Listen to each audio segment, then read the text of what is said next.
It's the way to go. Eat a fig, not a pig. Let your kindness show. If it's your wig or a jig or a swig, do you dig? Big. It's the way to go. It's Big Fat Vegan Radio. When something's fat, there's a lot to show. It's gotta be fat to help the movement grow. Making fat loud chat that won't be flat. It's fat. And here's our show. It's Big Fat Vegan Radio. I've just got that vegan glow, like a drag queen calling Patrick Goudreau. I'm a YouTube vegan cooking up good eating. Veganism makes me glow. It's Big Fat Vegan Radio. All right, vegans, all together now. When something's fat, there's a lot to show. It's gotta be fat to help the movement grow. Making fat loud chat that won't be flat. It's fat. It's the way to go. It's Big Fat Vegan Radio. Hey everyone, welcome to Big Fat Vegan Radio. We're podcasting from New York City and San Francisco to discuss veganism in all of its glory. I'm here with Laura Yaz, vegan writer and entertainment know-it-all. And I'm here with Ben Strothman, otherwise known as Honey LeBronx, everyone's favorite vegan drag queen. You can check us out on Twitter, Facebook, and YouTube by searching for Big Fat Vegan Radio. And you can follow along with our show notes at bigfatveganradio.com. Yeah, we have a pretty awesome, funky, spunky, we think we're funny episode today. You know what we have? We have a regular episode, which I feel like we haven't had in a while. We've had a lot of holiday stuff. Yeah, I know. I went to title the episode today, and I didn't have a title because it's regular. It's a regular episode. It's refreshing. I'm refreshed. You know what it is, Laura? You know what it is? It's Black History Month. Yeah, it's February. Yes. It is Black History Month. And in honor of Black History Month, my roommate is not paying rent, but I have to because I'm white. We had that conversation today. He's like, I'm not paying rent this month. I shouldn't have to. It's the shortest month, but I pay the full amount of rent. And he's like, I'm not paying rent. He's like, but you're paying rent. Well, I hope that works out. Yeah, I might be looking for a new roommate soon, I guess. I don't know. We'll see. Yeah, right. We'll see what happens. But if they make him move out, I'm going to say it's some racial Well, let me know how that goes. Yeah. So, hi, Laura. Hi, Ben. What'd you have for lunch? I'm waiting for it. I'm waiting for the question. What did you have? I said, what did you have for lunch? Lunch? Well, I want to talk about what I had for lunch. Okay. I will, I guess, talk about what I had for dinner last night. Fine. What did you have for dinner last night? Well, usually I work Friday nights at Lucky Chang's, but they told me not to come in because they were overstaffed. So I went to see Ms. Cracker's Friday night drag show, only a few blocks from my house. Ms. Cracker and Brenda Darling. And right next to the bar, there's actually like kind of like two businesses. There's a gay bar and there's like an Indian little roti wrap kind of place. So I had a Chana Masala. I had two Chana Masala wraps, which is like spiced chickpeas. And then I got home and I ate it and watched some Golden Girls and followed it with a bowl of Captain Crunch and a strawberry banana juice and a side of shame. Oh, and did I mention all of this was on top of half of a box of Girl Scout cookies? What? And more shame. Girl Scout cookies? What? Girl Scout cookies. Which ones are vegan? Vegan. Well, my little niece, Kateri, my sister was like, go up to Uncle Ben and tell him. And she's like, Uncle Ben, do you want to buy Girl Scout cookies? We have vegan ones. Really? I love that like the 5-year-olds in my family are trying to like sell me on veganism. Yeah, well, the Thin Mints and the Thanks a Lots, which have like little thank yous on them, which like a shortbread dipped in fudge on one side. Oh. And the Thin Mints, of course, are mint and chocolate. However, avid Big Fat Vegan Radio listener, Sarah Andrews, she's getting mentioned in every freaking episode lately. Sarah Andrews commented, hi Sarah, that there are two manufacturers of Girl Scout cookies nationwide. Yes. One of them, they don't do things the same way. One of them makes certain ones vegan and the other one does not necessarily. So you still need to check the label. Yeah, no, I know that's true. Because I, whatever the last box of Thin Mints I encountered was not vegan. And so I know that it depends on who you're getting your Girl Scout cookies from. Yeah, so go to my niece Kateri in Wauwatosa, Wisconsin, and she will hook you up. But also the Does she ship? I don't think she ships. I don't think she's quite that big yet. But also the peanut butter patties are not labeled as vegan like the other two were labeled as vegan. Oh wow, that's but so smart of them. Incidentally, they're vegan just based on the ingredients. Now, of course, they're manufactured on equipment that's shared with dairy and whatever. I don't worry about that. Yeah, me neither. Who cares? But yeah, I got such a big tummy so quickly just from eating all that. So I am just in a shame spiral. Well, if it makes you feel better, I had 2.5 donuts right before we did this. Beautiful. Oh, I have a coffee sitting next to me, and I have not even cracked it open. So you're going to hear sipping throughout. But and I was gonna say, is it in a can? No, it's in a little plastic Dunkin' Donuts lid. They must have looked at me like I had two heads when I came in there. I'm like, could I have a hot coffee? You know how Dunkin' Donuts, like, they'll know you intimately. P.S. Right. People not in New York City, Dunkin' Donuts is to us what Starbucks is to the rest of the world. Like, they know me.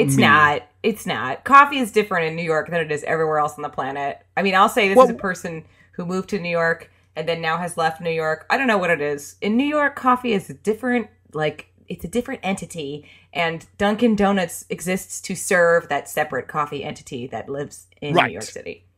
Right. I mean, what I mean by that is in Milwaukee, at least, Dunkin' Donuts are not just everywhere you go in case you should need a cup of coffee at any hour of the day. Oh yeah. And in New York City, I apologize by the way for the sound quality. I am moving around like a gypsy, trying to get comfy because Frosty Flakes took back her mic stand and pop filter. So I am sitting side saddle on a folding chair next to my bed, which is less comfortable than sitting cross-legged in my bed. And the pop filter's gone, so I Googled how to make a makeshift pop filter.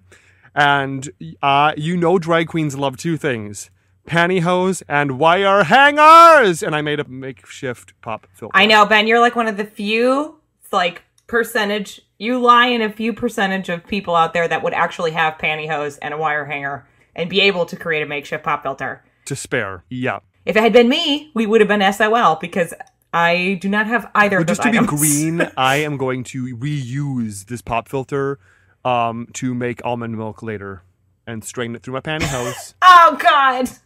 I want to strain almond milk through pantyhose while I'm wearing them. Would that be inappropriate? Down your leg? Yeah. To pour the milk down your leg? It's oh, what's that? Oh, you'll pardon me.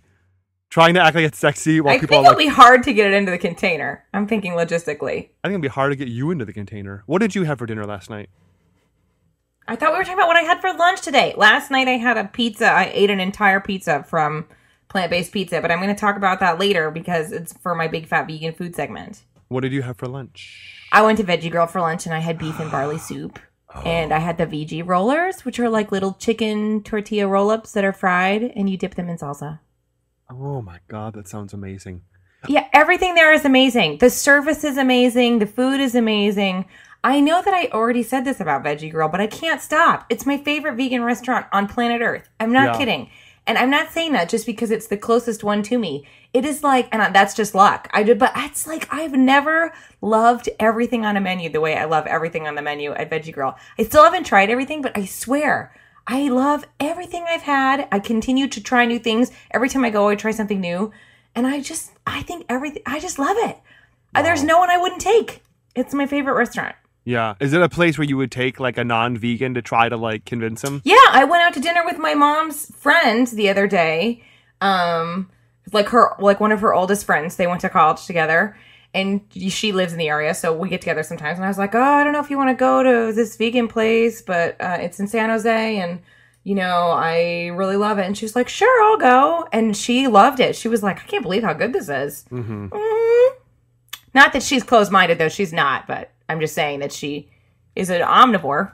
Mm-hmm. I recently, I'm a big fan of the podcasts Citizen Radio and Our Hen House, and I've always wanted to be a supporter of them, and I just felt like, I don't have the money. So I finally just bit the bullet and did it. And when becoming a member of Our Hen House, one of the things it asks you is, what is your favorite way to change the world for animals? Oh. And I didn't know what to write. I was just going to write something trite or quick or just like, just be an advocate or, just talk about veganism all the time or my podcast. And then I thought, you know what? Food. Yeah.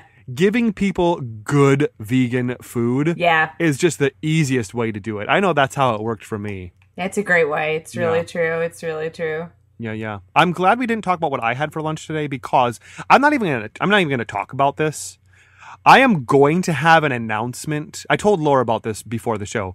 I am going to make an announcement one day, but it won't be a preemptive announcement. It'll be more an explanation. When everyone looks at me, they're like, "What did you do to get in the shape that you are in?" And that's when I'm going to be like, "I'm not." I know what you're expecting. You're gonna think you're gonna hear "trim spa, baby," and I'm gonna die like Anna Nicole. He's being ridiculous, everyone. Don't worry about your bodies. You're all beautiful exactly the way you are. And if you want to eat something, you should eat it. And don't let anyone stop you. Who cares? Who cares? Your body is beautiful. Your body is beautiful, Ben. I'm gonna eat what I want to eat when I want to eat it. That is part of how the diet's gonna work, within certain parameters.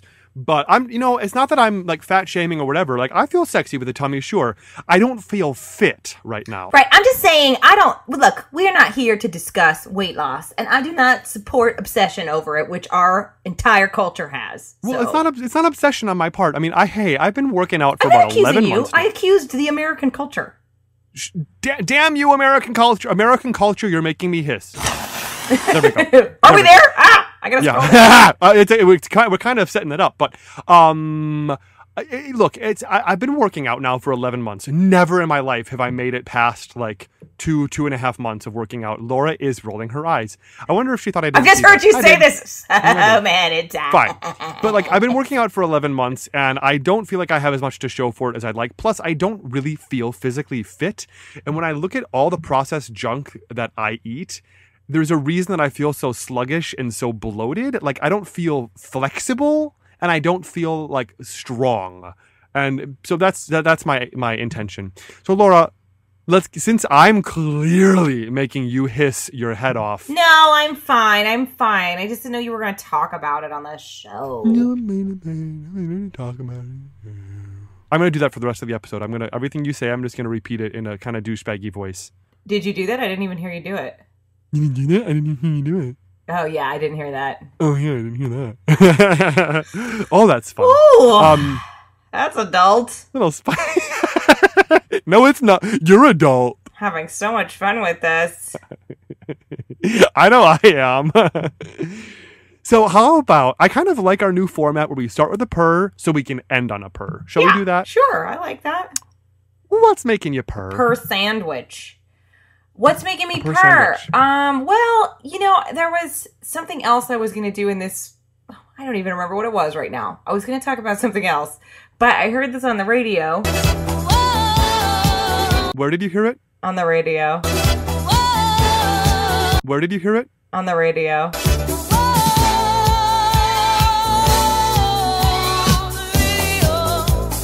And I thought that it was super interesting, and I thought that it was a great, super easy way to help animals, and I wanted to share it. So, as everybody knows, paper products in general, the consumption of them has gone plummeted, right? So people don't read newspapers anymore. Really, everybody reads online. I know I certainly don't buy newspapers or read them. I just read my news online. And so there's way less newspaper waste. Nobody is getting rid of newspapers. And a huge side effect of this is that animal shelters use newspapers for potty training, and they use it to line cages. They use newspaper like crazy. They use tons of newspaper in animal shelters. The article that inspired the story I heard on the radio is about in San Francisco.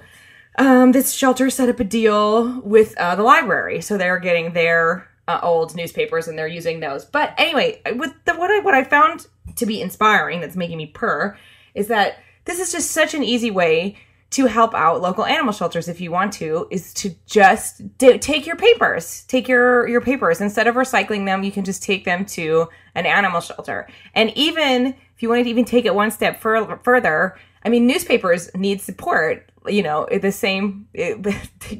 of newspapers is down. People don't buy newspapers and don't read them anymore. If you want to get a subscription to your local paper, everybody's got one. It's probably super cheap. Local papers are usually super cheap. And you don't even have to read it, but you could just get it and keep it and then take it to your animal shelter. Or you could read it. I mean, I'm just saying, what an easy way to help to help rescued animals and to help out the shelter. It's like absolutely no skin off your nose, and it makes a big difference. So I thought that was great. And I thought, well, it's just that I would like to share that. So anyway, that idea from the San Francisco Gate and also Alice 97 radio, you're making me purr. You know what else is purring right now? The sound of your phone on vibrate on the desk so close to the mic. Did it vibrate? It vibrated. Oh, it's just telling me to take my birth control. Oh, well, beautiful. Yaz? Is Yaz taking the Yaz? No, I do not take the Yaz. Isn't the Yaz like the class action lawsuit thing? I used to have a joke about that pill in my act. Yeah. When I did stand up. How about we get... Oh, you know what? I don't think you didn't want to hear my joke about the Yaz pill? You don't love Yes! Whatever. Oh my God. Stop what you're doing right now. Pause this episode. Go to youtube.com/Lara, Lara, Yaz, Y-A-Z. The girl is funny. She has a 10-minute stand-up set.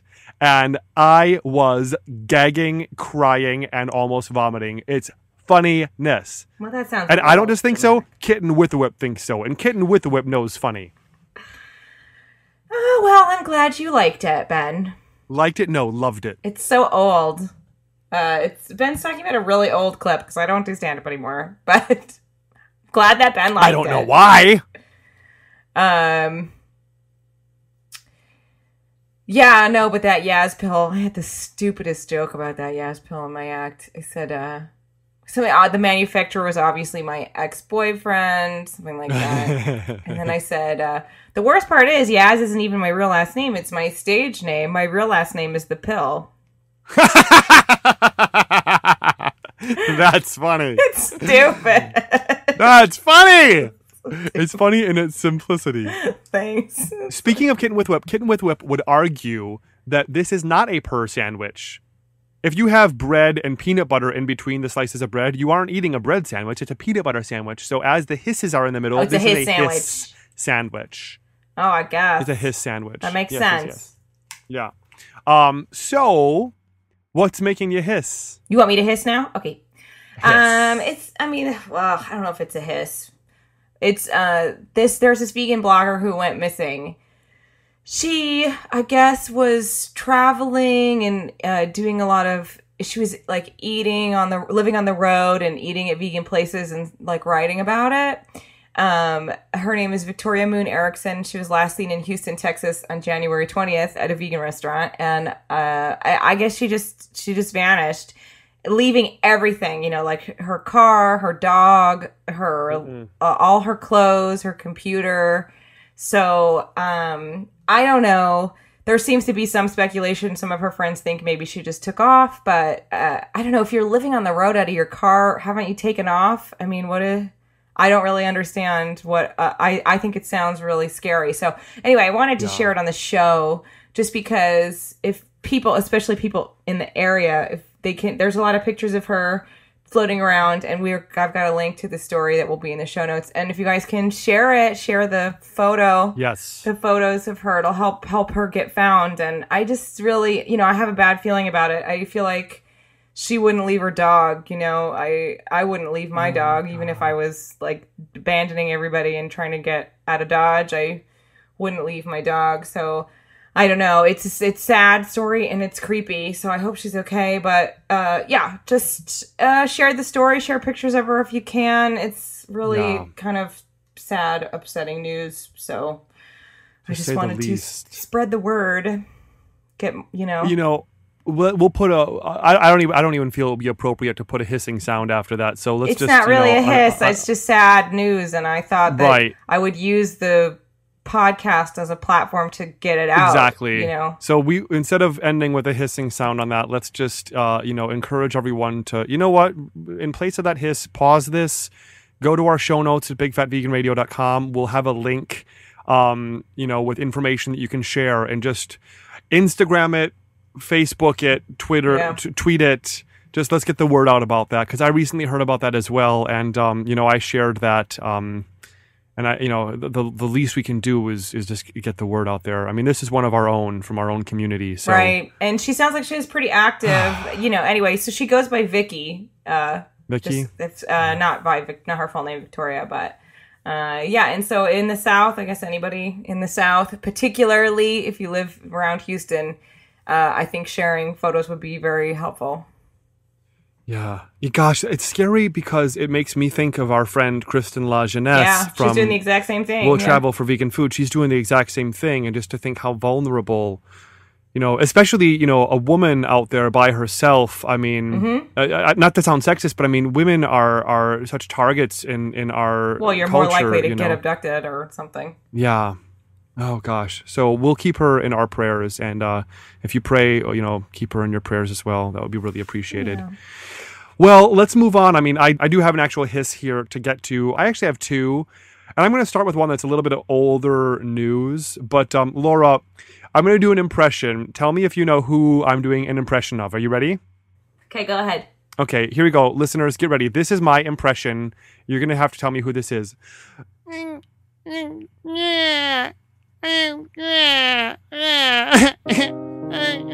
Oh, it's so hard. I can't do it. Oh, it's been 2 years. I can't do it anymore. I don't know what. I'm so rich and privileged, but I can't seem to make it work. You're Drew Barrymore. You're Natalie Portman. You're Lea Michele. I'm Lea Michele. Just like that. That's all there is to it, Dustin. That's all there is to it. A winner. Who is no longer vegan.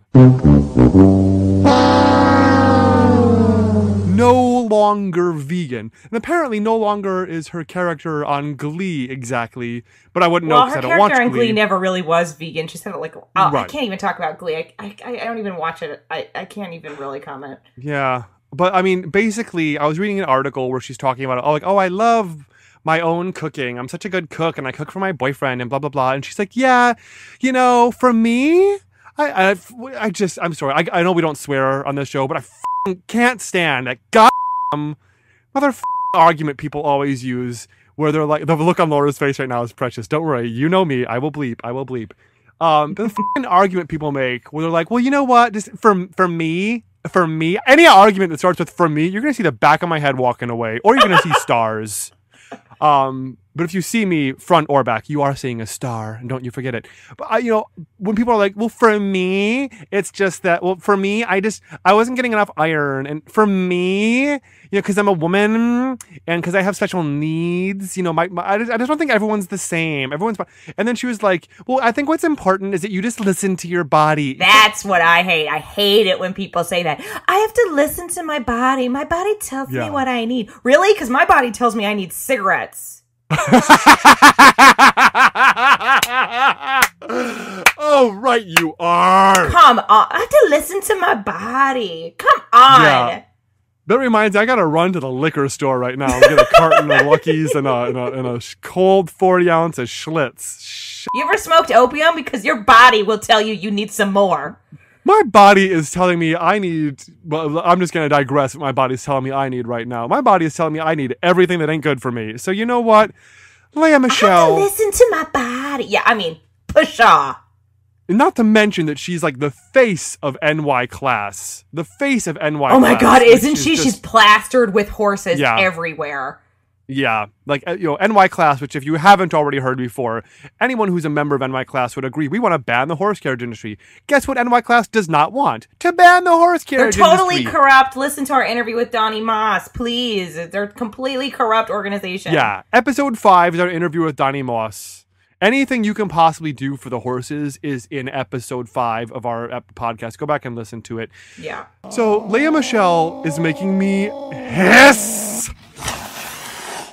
And the other, she was sort of my decoy hiss. Here's my real hiss, okay? Here's my real hiss. Because I'm talking about someone who is vegan. He's what I call an in-it-to-win-it vegan. Yeah, he's really great. I agree with you.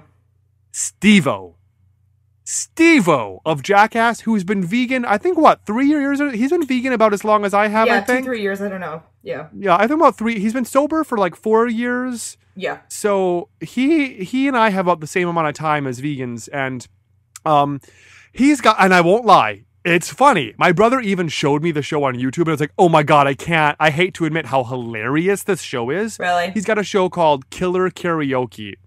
Where basically people are like they're put into, like, this one guy, it was like given these like beer goggles basically, and then forced to walk through an obstacle course of cactuses while singing karaoke. He was singing "You Are So Beautiful to Me." Okay, that's pretty funny.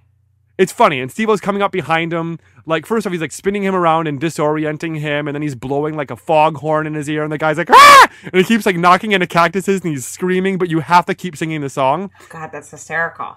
There's a lot of funny stuff on it. Another guy was wearing 5 like electric shock collars and forced to like carry trays like a waiter and serve Steve-O like a Mexican dinner with like margarita glasses and stuff. Like, while he's carrying a tray of drinks, he's like getting shocked, like singing. I forget what he's singing. It's so funny. But there's one episode I'm watching where this like little girl is being like, not a little girl, she's a grown woman, but this little woman is being lowered on like a swing into a pool that they're filling with snakes. And apparently, I didn't see them, but there was like little baby alligators in there too. Aww. I mean, where are you getting the snakes from? Why are they being kept in a bucket? How are they being cared for? And like this, I mean, I know that when you tickle me, I'm going to kick. I might kick you in the teeth, and I won't mean it. I won't want to, but you might get kicked in the teeth if you try to tickle me. And I might accidentally punch someone if they scare me without knowing it, Mm-hmm. I mean, this girl, when I watched the episode, she's freaking out the whole time, right? Like kicking all the snakes. She's freaking out. Yeah. She's freaking out. Who knows that in her fear, she's not going to like hit a snake or kick a snake or accidentally step on one. Of course, she's going to panic. That's the whole idea. They want her to panic. Yeah. And in an article about this on the New York Daily News, Steve-O himself said that alligators, snakes, and scorpions are used in several challenges, which Steve-O is not thrilled with as a vegan. And this is a quote from Steve-O. All the animal wranglers on the show are super professional, he says. If it were entirely up to me, I'd like to not use animals. But I'm the first to admit that the show is a lot more entertaining with them. I don't disrespect that quote. I don't disrespect the quote entirely. But I do wish he'd put his foot down because he could. Well, exactly. I mean, I don't disrespect the quote because he's going on record to be like, I don't agree with this. But here's the thing: your name is, well, I don't know that his name is on the show. They could just give Killer Karaoke to someone else, right? Or if he said, I won't do the show. Know. I mean, maybe it's a show that was offered to him. Maybe someone else was in the running. Maybe Johnny Knox. Is it Knox or Knoxville? Who cares? Right, but then the thing is then there's the bottom line, and this is the whole argument that people always say with Ellen and the CoverGirl thing, which is that, well, she's probably in contract, right? She's probably in contract, and I get that, and I get that her show is bigger than her, and if Tide's a sponsor, she needs to promote Tide. This is the same thing. The bottom line is that it is Steve-O. He is on the show. It is Ellen. It is her show. If they don't want it, they shouldn't do it. And if they're going to wait, does that mean you'll lose money or something? Or it could be a legal problem? Is that not worth it to you?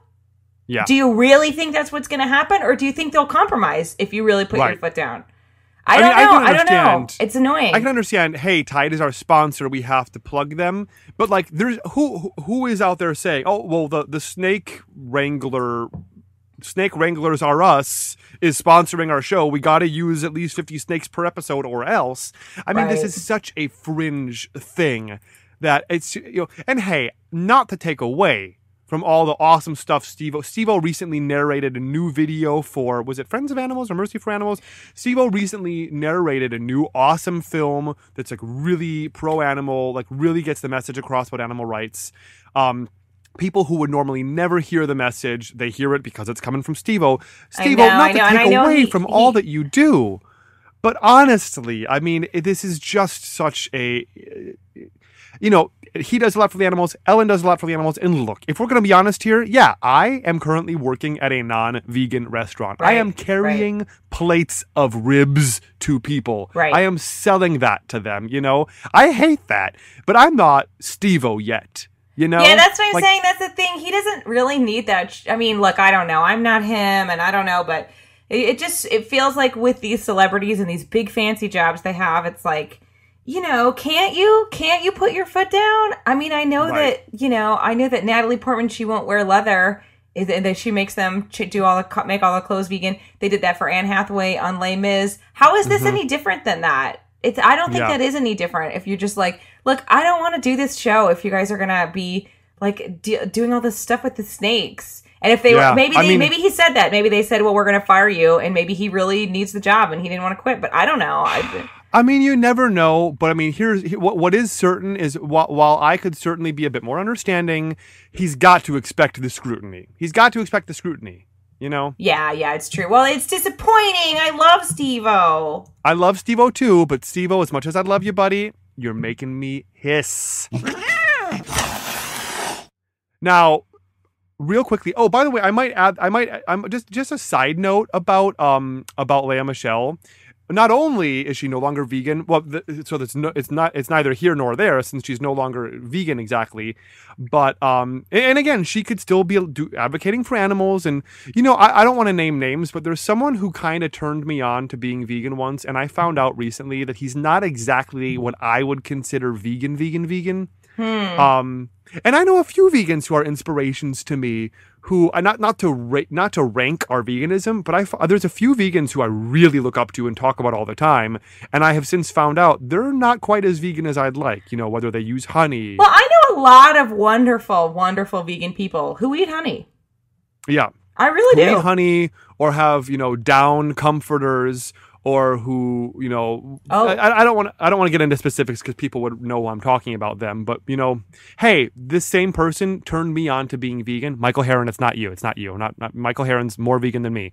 But, Michael, I know we're always talking about you, but not this one time. It's not always about you, the Michael Herron. One time, not always not about you. Every other time, it is. But hey, at the end of the day, these people turned me on to being vegan. And, if it wasn't for them, I wouldn't be vegan. Speaking of which, I'm going to make a really quick random aside here. This is like the episode of Shoutouts. Can I just read you the most recent post on Honey LeBronx's wall right now? This was posted 2 hours ago from Michelle Laga in Milwaukee, Wisconsin. Dear Honey LeBronx, you do not know me. I wish I had Siri reading this. Dear Honey LeBronx, you do not know me directly, but I just want to share how you have changed my life. I saw you perform in Milwaukee about 1.5 years ago. At the end of your performance, you mentioned vegandragqueen.com, and I visited there, and through your site and watching documentaries like Earthlings, I was inspired to become a vegetarian, which was a huge step for me since I was the biggest red meat eater I knew. I have been a vegetarian since then, and now I am transitioning into vegan. So many positive effects have resulted, and it is spreading to those around me as well. Let the domino effect continue. I just want to extend my gratitude and thanks, Michelle. Yay, Michelle! Yay! I mean, now here's why I mentioned that. Michelle, purr. Here's why I mentioned that. While I might be able to scrutinize someone who once made me want to go vegan because he's not as vegan as I'd like, he inspired me. I inspired Michelle.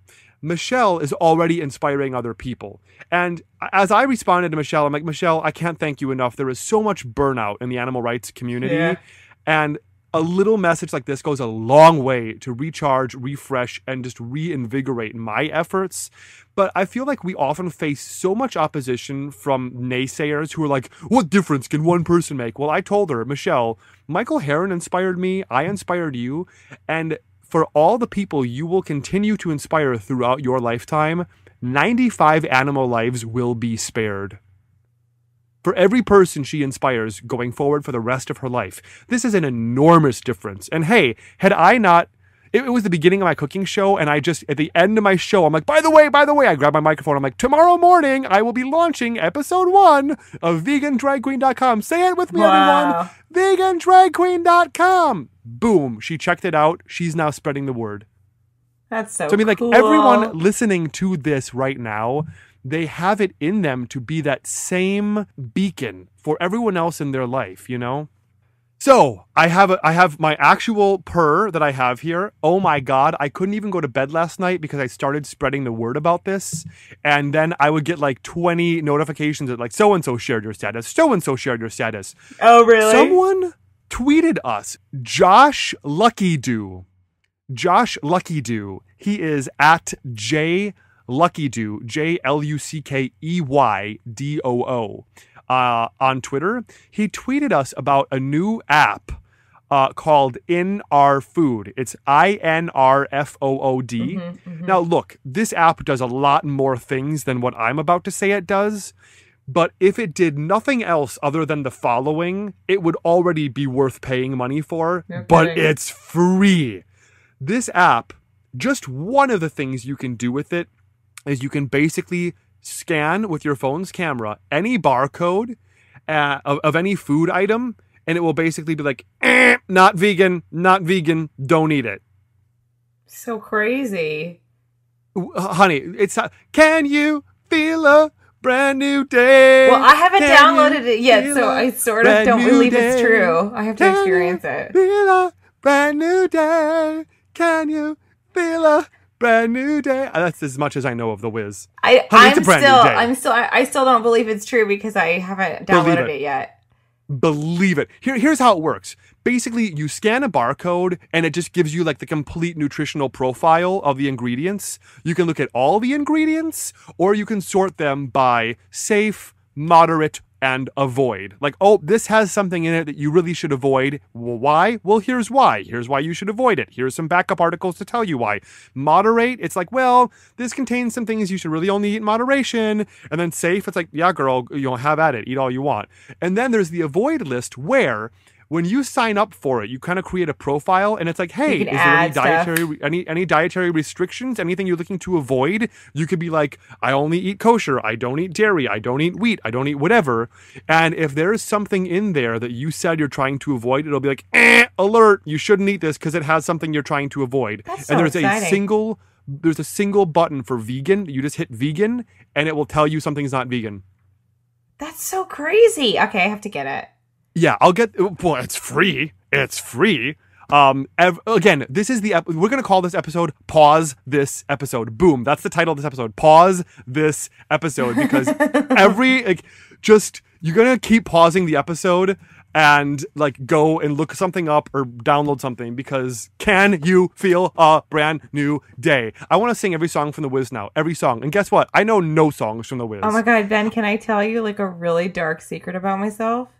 What? I've never seen The Wiz. Neither have I, and that's okay. You've never seen Caldwell it? Told me. I told Caldwell. I watched it once, but I don't remember it. We should watch it in honor of Black History Month. We should, but I told Caldwell I watched The Wiz, and I won't lie, I didn't think it was that good. I just didn't get it. He's like, FUBU, FUBU, and I'm like, FUBU. He's like, for us, by us, boo, for us, by us. Oh God, hysterical. It's made for black people, by black people. It's a black thing you wouldn't understand. You don't know, I might like it. If you are not black and you watch The Wiz, it's gonna go over your head. Like, you just might. I have a t-shirt that says it's a black thing you wouldn't understand. Here's the thing. I do not pretend to understand. I'm not saying, oh, I get it. It's just a gentle reminder that, like, hey, you might not always get it. You might look at something and like, that's some black people shit. I'm gonna judge that. But no. It's just something that you don't understand necessarily. Don't tell me I'm not going to understand The Wiz. I might vibe with it. I might get it. All right, but it was not made for you. But there's white people that like The Wiz. Sure. That incidentally. All right, well, incidentally, I may like The Wiz. You may love The Wiz, and that was an unintended side effect of making that film. Speaking of The Wiz, I really need to go take one. Yes. Okay, you go ahead and take a whiz. What was I gonna mention? I might talk and fill some time in the meantime. All right, whatever. What was I gonna say? Say nice things about me. I will say nice things about you. I never thought she'd leave. I will get to this more at the end of the episode, but I suddenly have all these friends going vegan or like taking on a vegan challenge or like trying to go vegetarian for a while. I can honestly say I know 5 people who are either vegan now or trying vegetarianism or who have said out loud, I think I could go vegetarian. Most of them have done so as the result of watching the movie Vegicated. Now, I watched Vegicated as a vegan, so I just kind of thought, oh yeah, I get it. But to me, I was like, well, nothing I don't already know, just another great film. But I didn't watch it from the point of view of someone who could have their life changed by watching that very, very powerful film. But apparently, if you put that DVD within the vicinity of a non-vegan, boom, they're vegan. It's Vegicated, basically, instead of coming in a DVD case, it should come just as a magic wand. Because it's basically a magic wand. Would you agree, Laura? Would you agree that the DVD Vegicated may as well be a magic wand? Oh, I am a big Vegicated fan. I think everybody knows that. I try to be a real... I think it's one of the best. Yep. I'm actually going to go so far as to say that it's like my favorite vegan documentary that I would show anybody. I was just saying, I know 3 people at the moment who are like people who surprised me. Like they've known me as a vegan for 3 years and I had no effect on them. Mm-hmm. And bam, they saw Vegicated and they're like, oh, well, I guess I'm vegan now.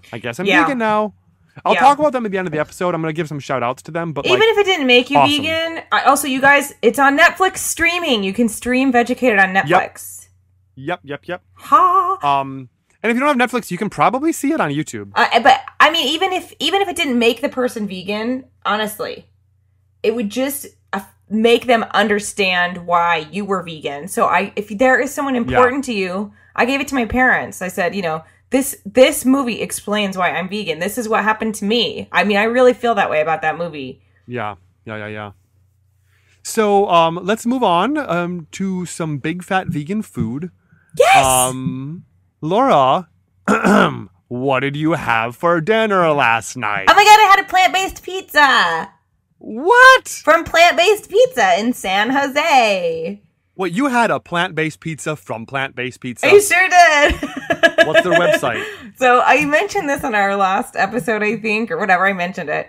But I hadn't eaten there yet. I have eaten there so much now. I've had so much pizza. No shame in it. Yeah, no shame. So my friend Caroline told me, she said the good thing on the menu that she went there with a couple girlfriends. They got like 2 pies. And she said the good one was the barbecue. So the first time I went, I got the barbecue pizza. And that's under like their specialty pizzas. And it has, their own different toppings or whatever. Of course, you can just order any pizza. Everything is vegan. Also, they have everything. They have vegan chicken, vegan sausage, vegan pepperoni. I mean, everything. I have everything you could imagine. So you can basically just call like you did when you were an omnivore and just order the exact pizza you want and they'll make it for you vegan. Oh, I mean, it's awesome. I love it.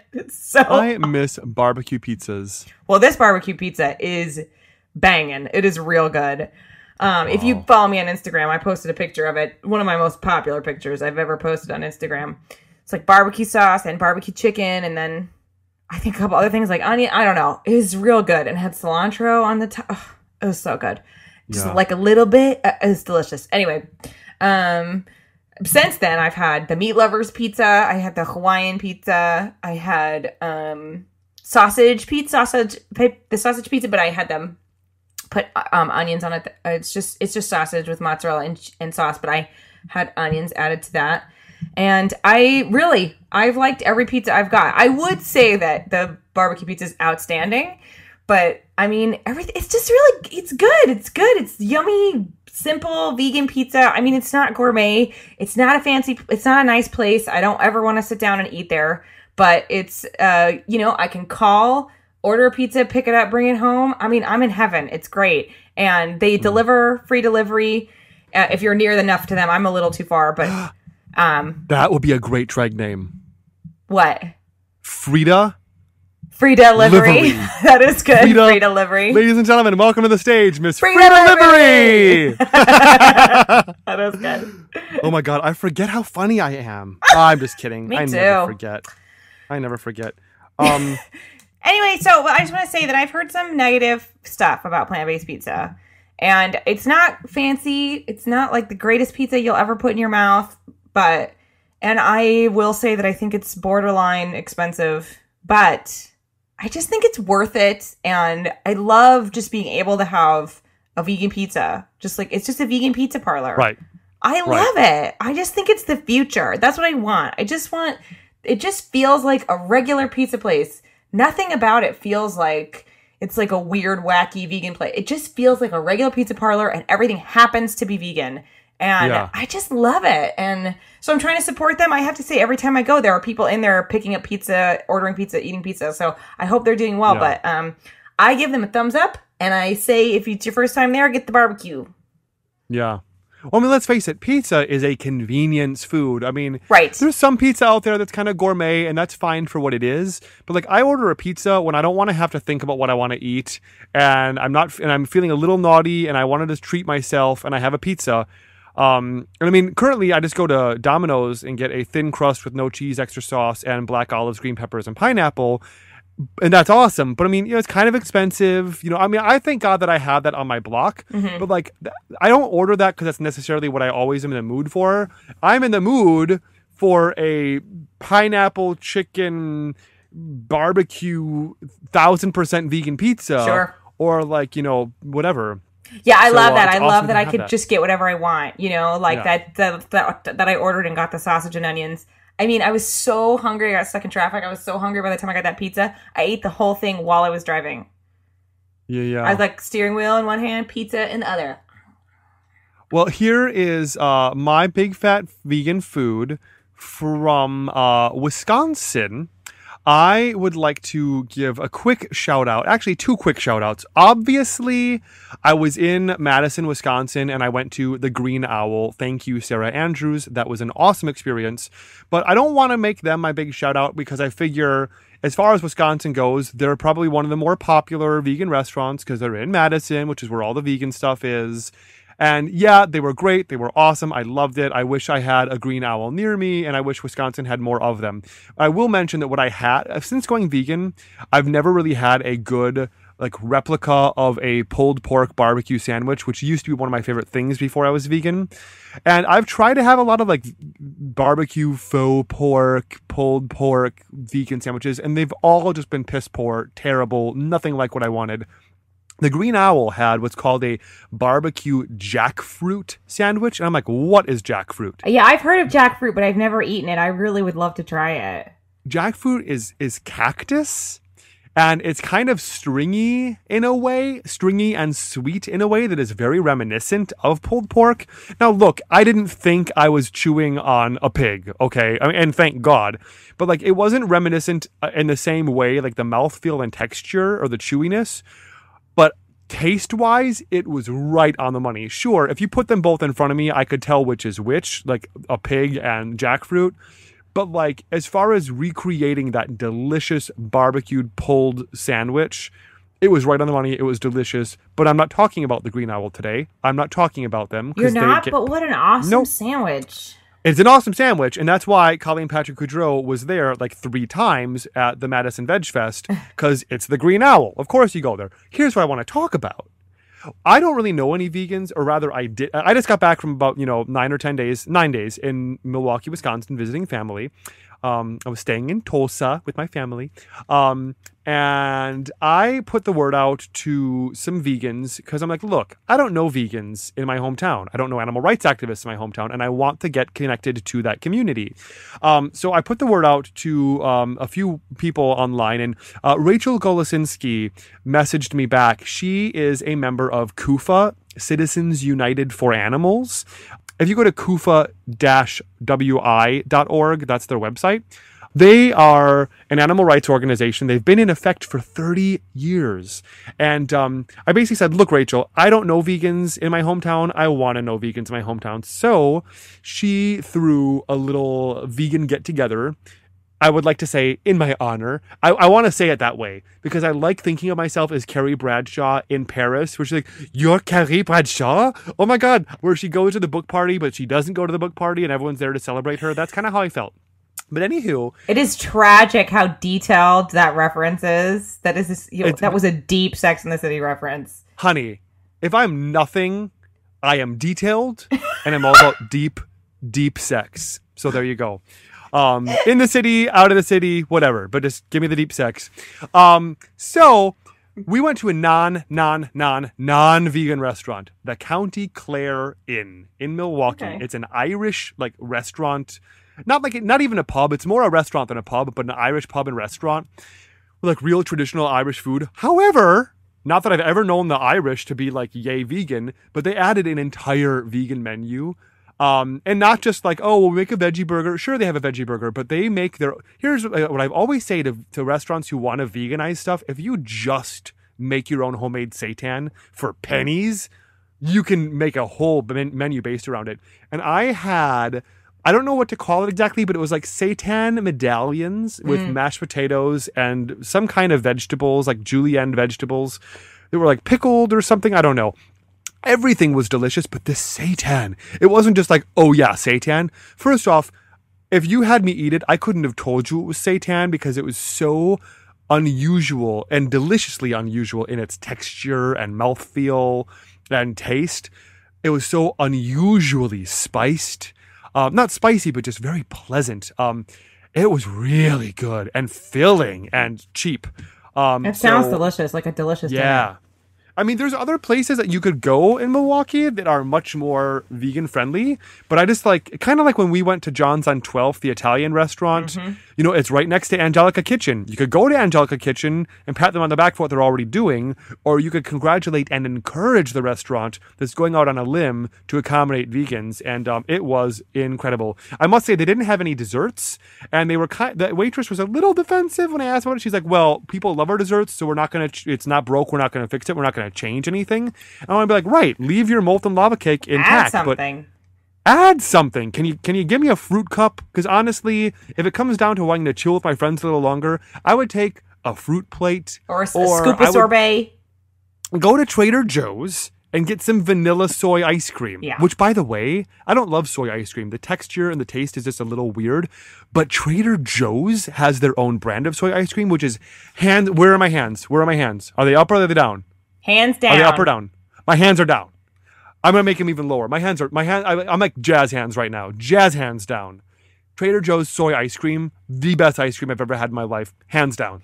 Well, that's how I feel about the soy cream, the double rainbow soy cream, which I never had till I was out here. I mean, hello, delicious. A double rainbow? What does it mean? Double rainbow brand, which is a dairy brand, but they make a soy cream, which is their non-dairy. It's so good. I was eating it and I was like, I can't believe how good this is. And it's a soy ice cream. It's so good. It's crazy.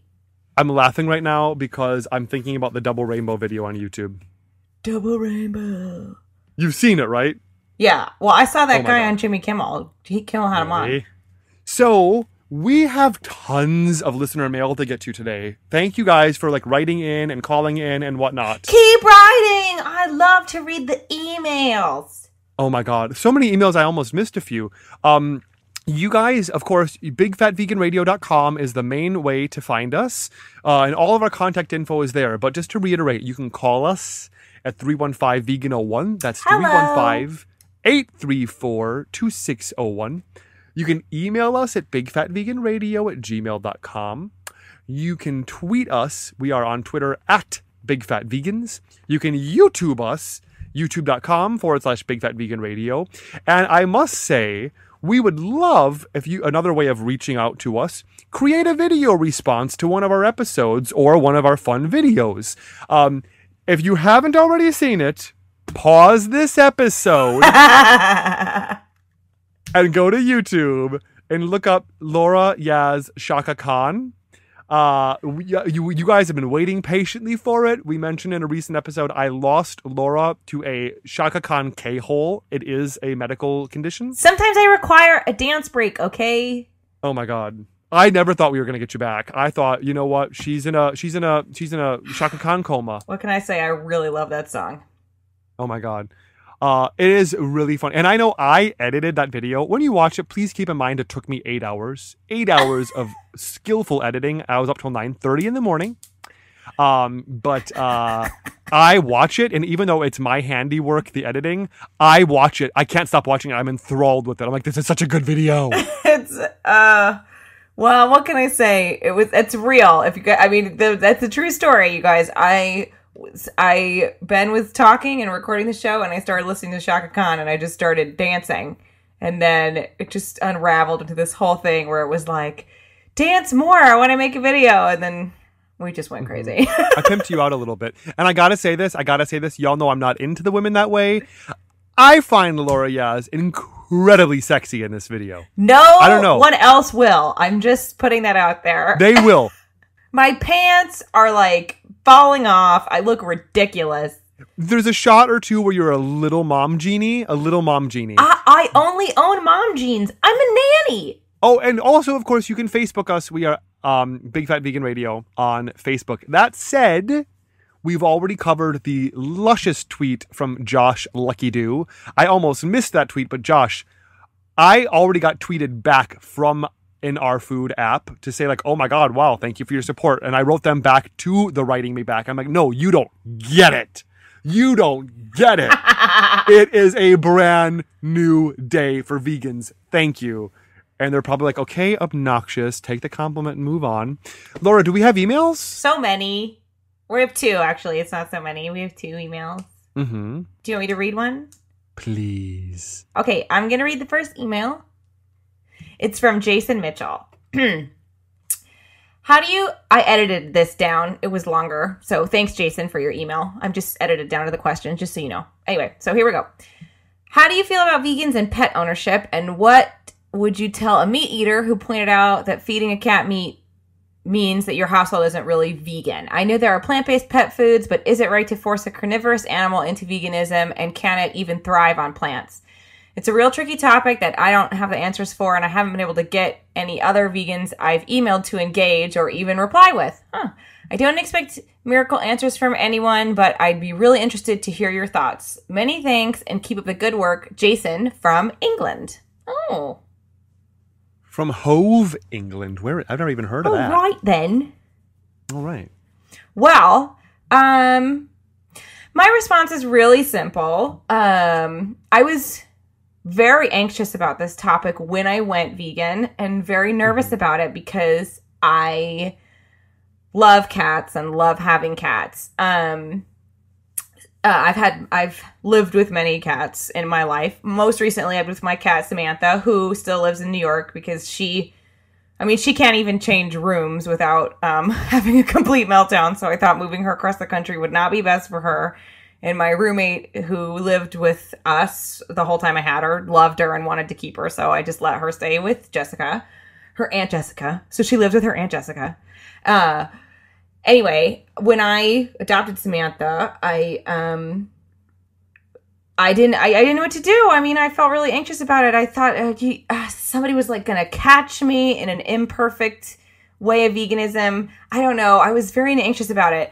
So I have to say that one of the first things I did was I listened to Colleen's got an episode on it on the Vegetarian Food for Thought podcast, and it's in the title, and it says, "What do we feed our pets?" So I just immediately listened to that, and she said that she feeds her cats meat, and I was like, hallelujah, I feel much better. So, I want to say that I fed Samantha meat. She still eats meat, obviously, but I don't feed her anymore. She doesn't live with me, but I fed Samantha meat, and I'm fine with it. I spoke to a couple other vegans about it, and pretty much the consensus is that I know several people who have tried to put their cats on a vegan diet, and it usually makes them very sick or even almost dies. I know that Marisa Miller-Wolfson, who made the film Vegucated that we just were talking about, she told me she had a kitty that she tried to put on a vegan diet, and he got very sick, and she felt so bad about it,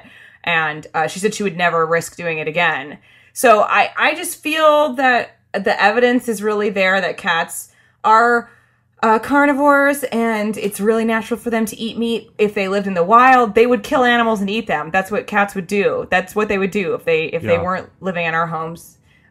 Even cats that live on the street in New York City, they kill mice and rats, and they kill birds. That's how they live. They are carnivores. They're hunters. That's why they're so funny to live with as domesticated animals because they're crazy little hunters. They're little magical tigers.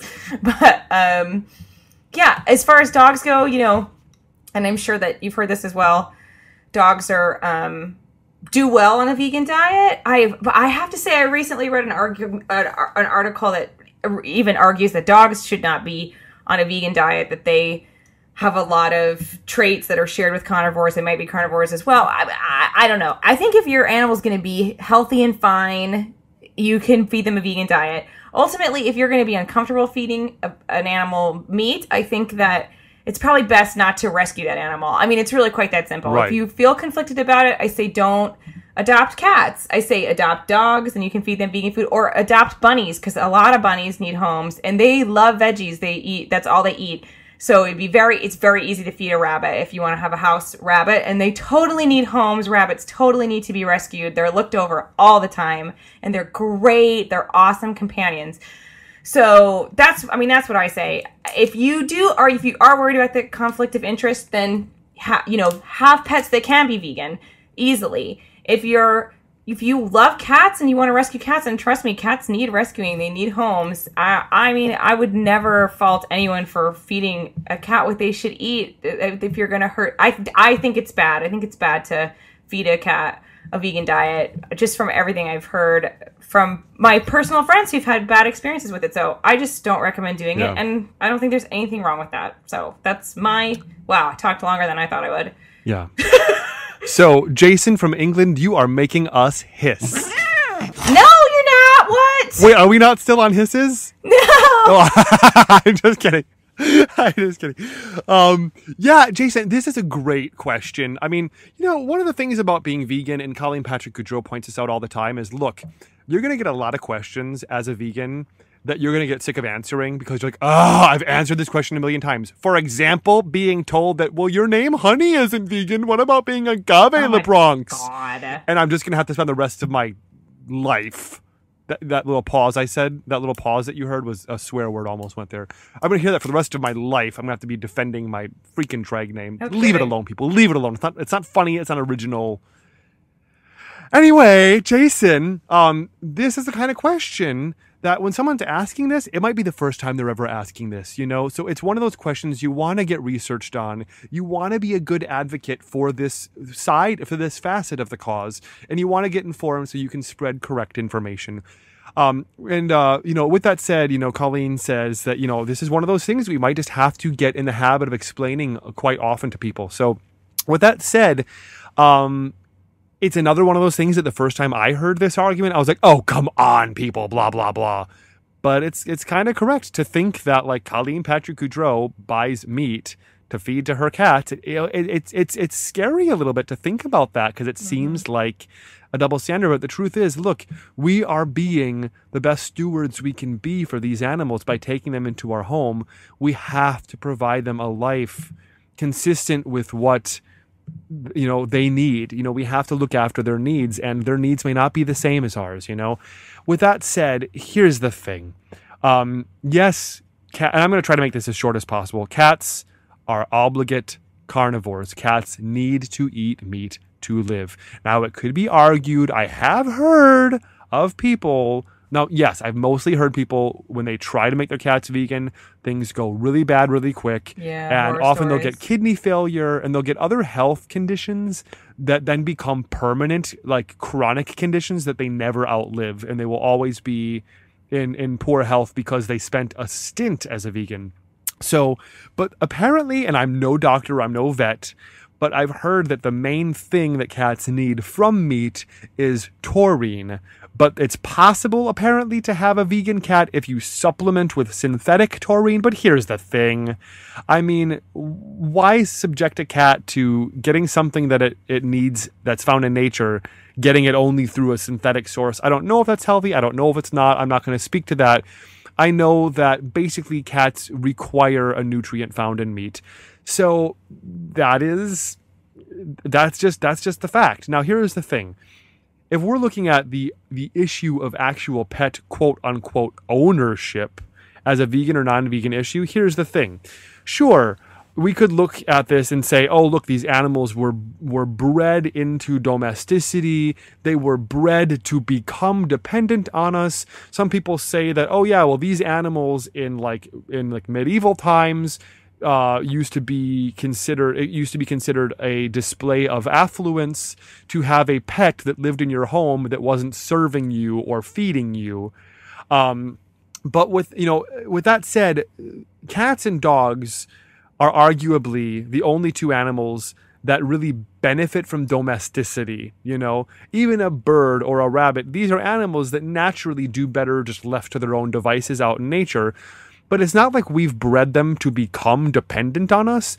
Cats and dogs have naturally followed around humans throughout the ages because they found us to be a really good source of food. Like, hey, where there's humans, there's food. There's excess, there's discard. Follow the humans around and you're going to find food. So cats and dogs have naturally followed us around and formed a domestic bond with us, which is why I don't see it to be an ethical inconsistency to have cats and dogs live with us in our homes. Now, I used to be a former aquarium owner and I had tropical fish and I loved them. But when I looked into how we get fish as pets, we are just pillaging the environment and killing and slaughtering and exploiting a lot of animals so that people can own fish as pets. So fish, birds, etc., I don't really feel right about that if you're going to get down to brass tacks. But I have no problem with people having dogs and cats as pets. Oh, rabbits need home, Ben. A lot of rabbits are domesticated and need homes. Well, right. I was going to get to that as well. Right. But I mean, having cats or dogs, so long as you are rescuing and adopting and never buying, I don't care how. I don't care if the breeder is wearing earth shoes and smells of patchouli, and listens to Cat Stevens. No matter how earthy and humane they say they are, breeding an animal is inherently wrong. I mean, so many animals die just to get the one perfect one that you want to sell. Well, but we also just have a humongous overpopulation problem. Yes. With companion animals, we're especially dogs and cats. There's also an overpopulation problem with house rabbits. It's a problem. Yes. Well, right. Well, I was going to say is, yes, for every animal that you are buying from a store, you are displacing many animals who are waiting for you to adopt or rescue them. And yes, there are breed-specific animal rescues. So if you're like, yeah, but I want a Yorkie Poo. Well, guess what? There's a Yorkie Poo rescue somewhere out there. Look for it. Yeah. And I know some people, you can get hypoallergenic. You can do hypoallergenic rescue. Absolutely, which I would need because I'm kind of allergic to dogs and cats, but I put up with it because I love them so much. Yeah, right. I will make out with a dog. I'm not ashamed to say I will make out with a dog. If you let a dog kiss your face and lick you, it will never forget that you put out. So dogs that I've put out for before, they will be like, oh, it's that guy I can make out with, and we'll just lick each other's tongues. And I like doing it in front of people because they're weirded out by it.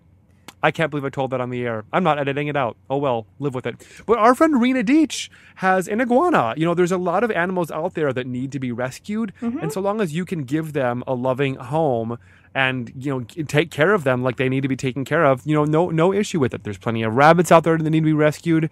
I even wish I could rescue a pig one day because I think that would be the perfect pet, but only so long as I'm rescuing it from, and giving it a life that it deserves. I don't know if your apartment's really the best place for a pig. My apartment isn't the best place for me. But and I feel like there's a lot more I could have said about this, but yes. Well, I think the bottom line is just we're both trying to not to talk too much, but there's a lot to say. And the bottom line really is that I understand people pointing out that is, ethically, that how do you defend feeding an animal meat? I don't know how I defend it other than I just think it's the right thing to do. And I don't think there's anything wrong with rescuing a cat and feeding it food that's natural for it to eat. Or even feeding a dog animal-based food. You know what? Yeah. So let's say I got a dog and I feed him kibble. Guess what? I'm still vegan. I'm still an advocate for the animals. I still volunteer at the farm sanctuary. I still have inspired other people to go vegan, and they're going forth and carrying the vegan message. We're not about perfection, We're not about trying to be perfect vegans. Come for me. Come for me. Find fault with me. You'll probably find it. But at the end of the day, I'm doing as much as I can here and now to be a good advocate for animals. So don't worry about being perfect. You know, this isn't like we're vegans with an Achilles heel, and if you point out our one weakness, then you know it's not an all or nothing thing. Yeah, it's a complicated issue. Yeah. But you're a complicated issue. Oh God, I love those kitties. I miss Samantha now. Do. I miss my mom's dog, Maxwell. I miss my mom. But when I come to New York next month, I'm going to stay with Samantha.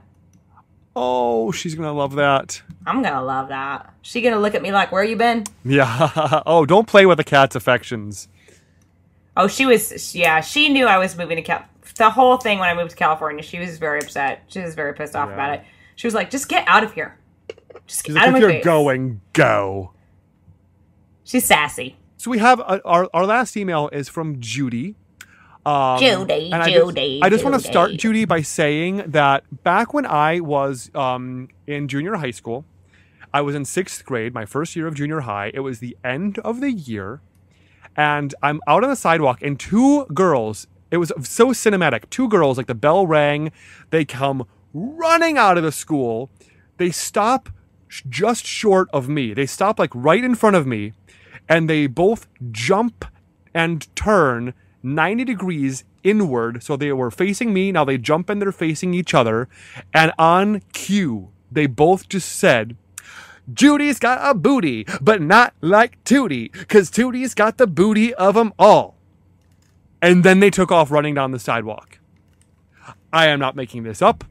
I have since Googled that little ditty, and I found it nowhere. Perhaps they were misquoting some other rap song. There's some that have come close to that. Can you imagine? But this happened, like, it's almost like it's the closest I'm ever going to come to a UFO sighting. This is what I saw, okay? This is what I witnessed. And there was no one around me who can bear witness to this. There's no one I can share it with. I can only ever tell the story, and I know that 90% of people hearing it right now are not believing it. They think I'm embellishing. It happened just like... One of these days, I'm going to make a film of it so I can show you what we're going to reenact it. I'm going to post a casting notice on Craigslist to reenact this. Okay, I don't know how we went down this path. Yes, we got an email from Judy. Oh, right. Whether she's got a booty, I don't know. But if she does, it's not like Tootie. She definitely has one. Everyone has a booty. Everybody does. That is not a true statement. That is not a true statement. I guess some people don't, but pretty much everyone has a bum. Yeah, but some people have a bum, but not a booty. Whether Judy has a booty or not, what's clear is that she does not have one like Tootie, because Tootie's got the booty of them all, and that cannot be. That's not up. We are deep. We are deep down a rabbit hole in that booty. We are deep in Judy's booty. We are Judy in a dark place. Wrote us and said, "Hey guys, my name's Judy. I'm a new, quote unquote, new vegan from Dallas, Texas." Editor's note: I'm just picturing the hair. Oh yeah. Back to the email. I've been vegetarian for 8 years, but finally took the plunge. I've been listening to your show, which I love, and every time y'all, she said y'all, every time y'all do your I gotta read this with an accent. Every time y'all do your hisses, I think to myself, I would probably be part of the list. My problem is I've been a member of the Dallas Zoo for almost 6 years. I love animals and love to watch them roam around, and compared to other zoos I've been to, our zoo doesn't give us that horrible PETA video vibe. I have 2 veg sisters.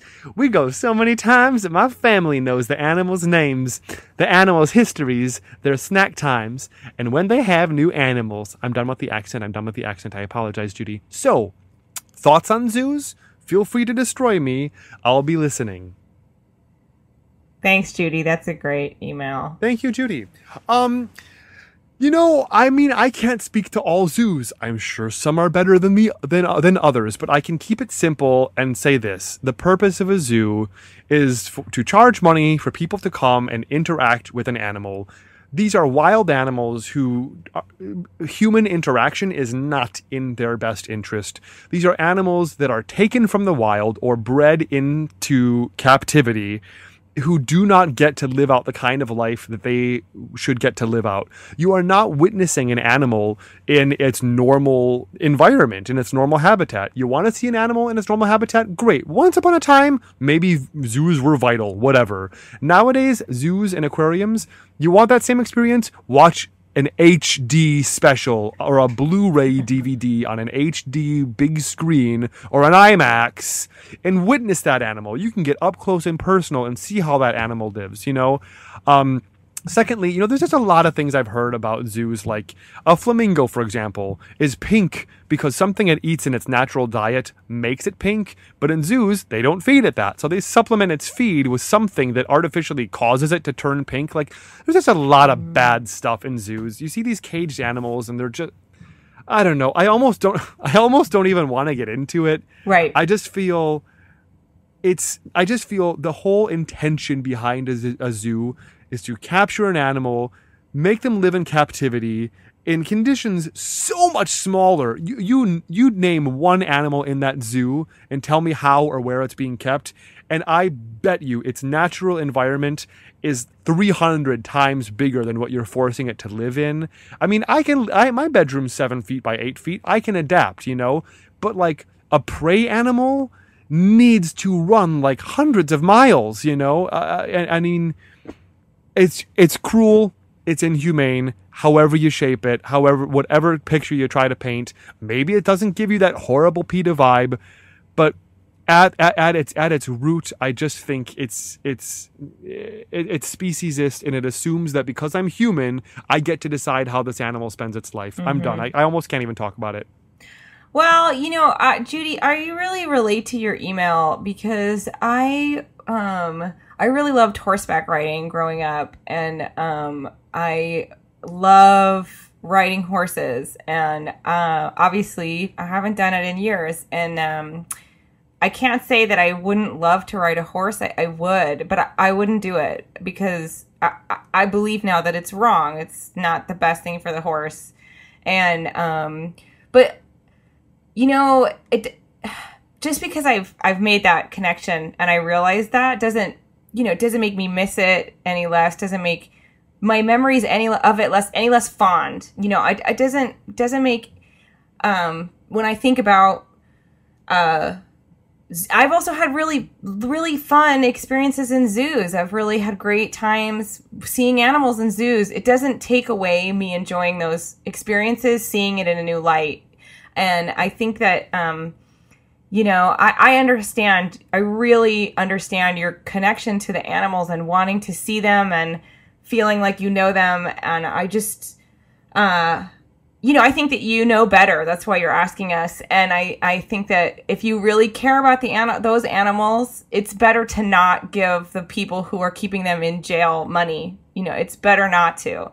It's jail. It is clearly you do care about them. That's the truth. And you know, zoos are prisons. They're prisons. These animals are being forced to live in prison. They're being fed food they don't want to eat. They're being forced to live a way they don't want to live, in a small space they don't want to live in, and against their will. That's why we always hear stories about zoo animals attacking zookeepers, and you know, if they fight back, they don't want to be there. They know they're being held. They know it's, you know, they're being forced to perform. I mean, I know it's not quite the same as the circus, but they are forced to go out and parade for everybody, mm-hmm. and they're not happy, you know. So I just, you know, there's just, I don't mean to take away from how you feel, because I really get it. I really do. I really feel the same way about, you know, some stuff that I feel like, you know, I wouldn't do now. I don't want to support now. So, you know, just know that you can still have those good feelings and not go anymore. I mean, don't give them your money. You clearly understand that it's wrong, and I mean, I just feel like you get it. You know, I feel like from your email, I just get the idea that you get it, and it's a hard change to make. But yeah, I don't know. If I may add to that, Laura makes a good point about these animals are eating food they don't want to eat. Yeah, guess what else they don't want? They don't want to be fed. Yeah. It's like the lion in Jurassic Park when he's feeding a cow to these dinosaurs. They don't want to be fed. They want to hunt. Yes. These animals are all hunters, or if not hunters, they're foragers. That's the bulk of how this animal wants to spend its day. It wants to go out, earn a living, basically, and then provide for its family, And that's just, it's such an innate animal instinct. It's just prison. They're just in prison. I mean, think about it. They're in small spaces behind bars. They're in prison. They're not free. They're in prison. And that's not, that's not what's best for them. And I know that I don't want to give them my money. I don't want that. I don't want to be doing that. Other thing I'm going to recommend is that if you love to visit animals, go find a sanctuary near you and go visit animals in a sanctuary. That'll really change the way you see a zoo. If you see a sanctuary, then you're like, oh my God, how did I ever like a zoo? Look at this place. It's just so different. So I recommend finding a sanctuary in Texas. I'm sure there's one near Dallas, and go visit it and you'll love it. It'll be a great experience. Yeah. That's the other thing I was going to say. I'm an uncle 8, soon to be 9 times. And I would love, especially since, my brother-in-law is a hunter and they're all meat eaters in my family, I would love to just sort of get the idea of animals into my nieces and nephews' heads to let them know that animals are our friends. They're not to be exploited. My niece Kateri, I was asking, like, do you love pigs? She's like, I love pigs. And she said something about bacon. I'm like, well, that's why I don't eat bacon. She's like, well, I eat bacon. I'm like, you want to see why I don't eat bacon? And she's like, sure. And I showed her a picture of me with Lola, the pig, at the Heartland Farm Sanctuary in Wisconsin. I'm like, this is my friend Lola, and she's a pig, and I don't want to eat her, I want to be able to bring my nieces and nephews to interact with animals. And when I became an uncle, one of the first things I thought of is, I can't wait to take them to the zoo. And it's funny how my mom even agreed. She's like, I would never take them to the zoo. Zoos are horrible places. But I would love to take them to a farm sanctuary where they can interact with animals. Because for a lot of people, that's sort of our first awakening. And it kind of ties back into Jason's question about pets, not to put a utilitarian purpose or use on the animal, but for a lot of us, our pets are our first experience with an animal. Someone who eats animals, I might be able to get them to consider why we shouldn't, because I should say, hey, you love your dog, right? You love your cat, right? You love your bunny, right? Well, you wouldn't want to see it skinned for a coat. You wouldn't want to see it turned into food. Why would you want to see that happen to this other animal? For a lot of us, zoos or pets are kind of our in, to learning to care for an animal. But supporting a zoo is just, it's encouraging maltreatment of the animals. No matter how good we think we're treating them, we're still judging that treatment by our human standards, not how the animal would choose to live. So instead of a zoo, put that time, put that money, put that volunteerism towards an animal sanctuary. Because Lord knows they need your support. Yeah, and you're really making a difference and giving your money to something that you believe in, whereas, you don't have to be like, maybe I should be supporting a zoo. Maybe it's not the right thing. Yeah. So, Laura, I think that's it. That is I think totally that's pretty much it. That is it. We have some shameless plugs for you guys, as always. We haven't been mentioning this as often as we'd like, but we always tell you to follow Big Fat Vegans on Twitter. But hey, me and Laura are on Twitter as well. And Honey LeBronx has just joined Instagram. Oh my God. I feel like everyone's like grandfather as far as technology. I get it. Instagram. I get what's so cool about you. Yeah, you're Where a little have I late. been? You're not too late. I'm so late you're to this party. Late. I'm so late to this party, but You're brought fashionably Oreos. late. I'm compassionately late? Fashionably. I'm fashionably, compassionately late. So you can follow each of us on Twitter and Instagram under the same names. Yeah, we have the same usernames for both. For both, yes. So you can find me at Honey LaBronx. That's LABRONX. And Laura is Lara Yaz. That's LARAYAZ. On Z both like Twitter zoo. and Instagram. Z like zoo. Or Z like Zuwa, Zuwa, Zuwa la la, Zuwa, Zuwa, Zuwa. I hope Judy thinks la, we're being Zuwa, nice. Did you Zuwa. think I was being mean? No, I don't think you were being mean. Because I love hey, you, look, Judy. You sound so awesome, and I totally want to hang out with you in Texas. I think Judy can handle the truth. She's asking the questions. She wants our input. All right, I like you a lot, Judy, and I hope that I don't know. Judy, can you send us a picture? Because I want to see what your hair looks like. Because you live in Dallas. Well, it doesn't mean she has like. It doesn't mean she has. But you know what? Hair. I visited. She just could. I once visited Texas. The only time I've ever been to Texas was with an ex of mine who's from there, and he's from Houston. And I was disappointed in Houston because I'm like, I thought everything was bigger in Texas, and I'm like, not in Houston. If you want big Texas, you go to Dallas. That's where everything's big. Isn't Houston like Brooklyn, Texas? Yeah, kinda. But that I think Austin is more Brooklyn, Texas. Austin. That's what I'm thinking of. Excuse me. I think Houston is just like suburb Texas, from what I'm told. But Dallas is where your bigness go on. And Judy, I want to see the hair. And don't go jacking your hair up just for the picture. I want to see an honest to God picture of what your hair looked like the moment you heard as you're listening. Pause this episode right now, young lady. Episode. Put that teasing comb down. Pause this episode. Take a picture of you and your hair. Quick selfie. Just a quick selfie. You and your big fat vegan hair. And I want to see a picture of what you look like. No duck pouting, whatever that thing is that people are doing. Face. No duck face. No duck face. Just I want to see the hair. So you can follow us on Twitter and Instagram. And Laura, it's time. It's time to unba and unbark and unmoo. Don't make your duck face at me. Laura just gave me a duck face. It is time to unquack, unbark, unmoo. We can tell you guys our big announcement. Our news. We need a freaking drum roll.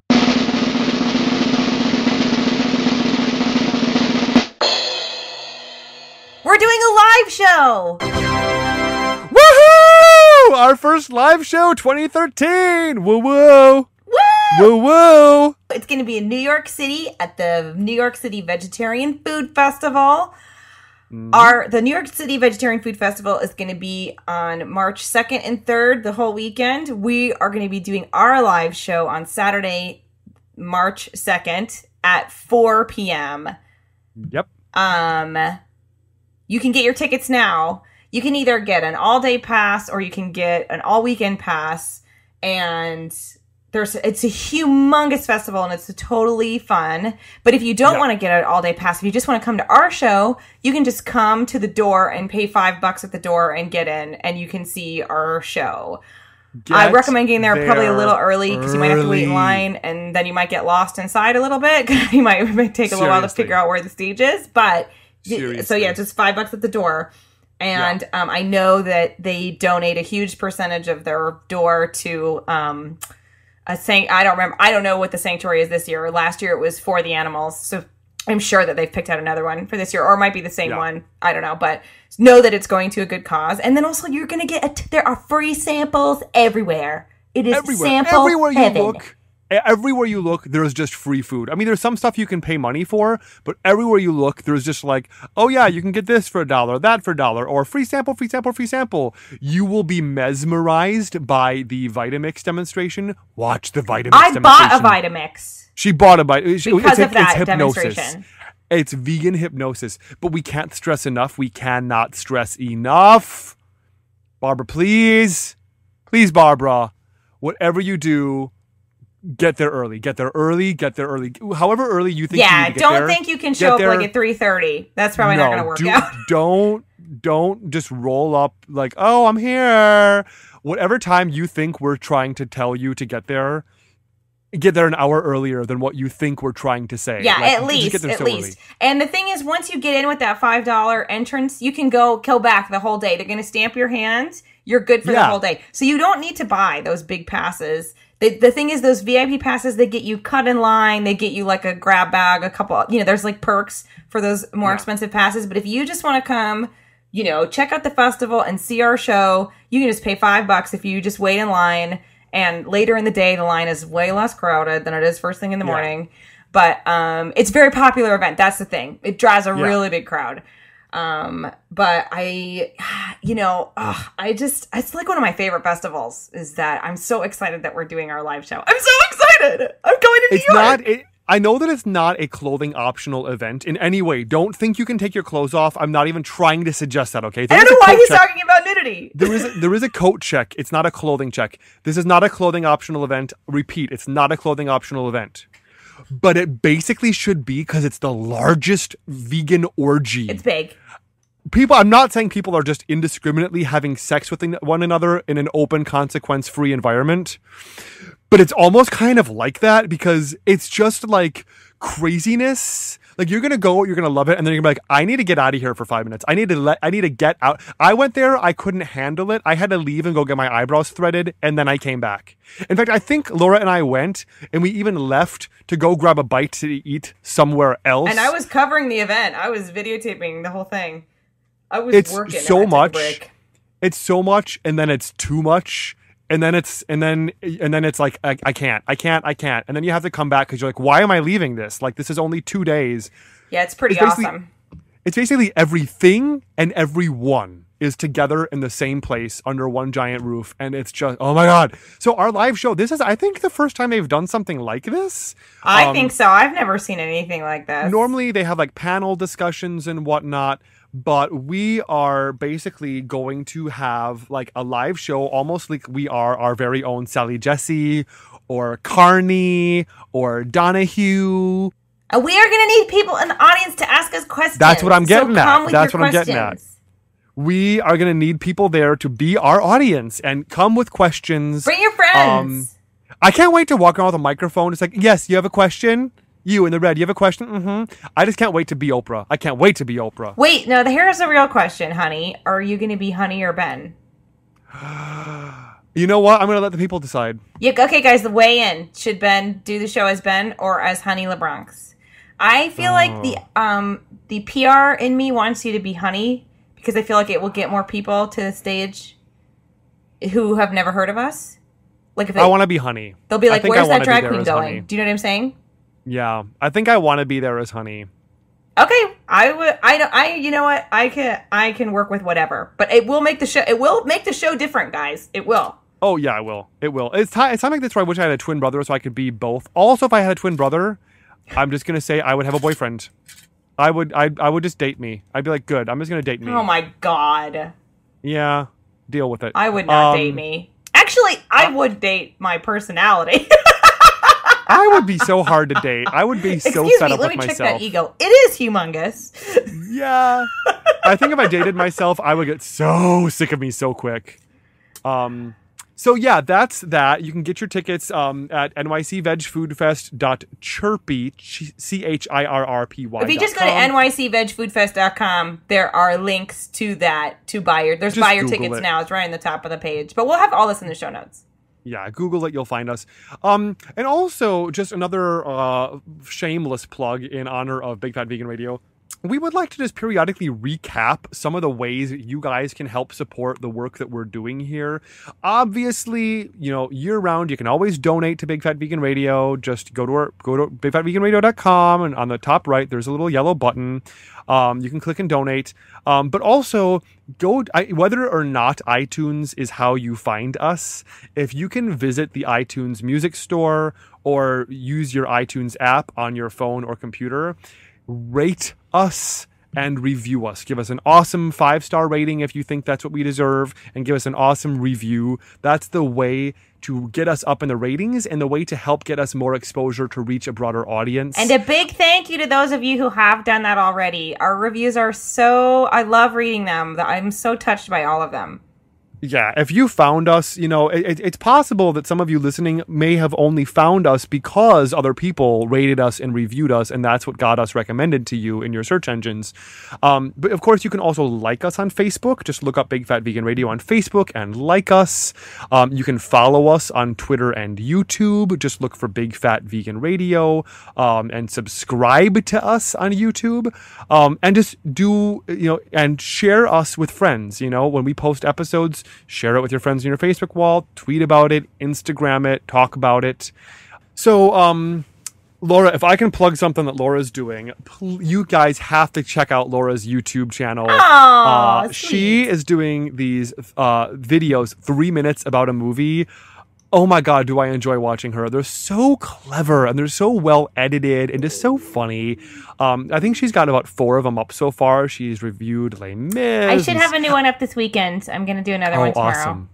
Yeah, definitely follow her on the YouTube. She's really got some funny stuff. Thank you, Ben. Also, you guys, last year, the video that I just mentioned making of the Vegetarian Food Festival is on my YouTube channel. So you can check that out.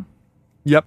And you can follow Honey LeBronx's Vegan Drag Queen cooking show at vegandragqueen.com. Also, I don't exactly have the details on this, but if you love Honey LeBronx and want to come see her, well, she usually works Wednesday or Friday nights at Lucky Cheng's on 52nd Street.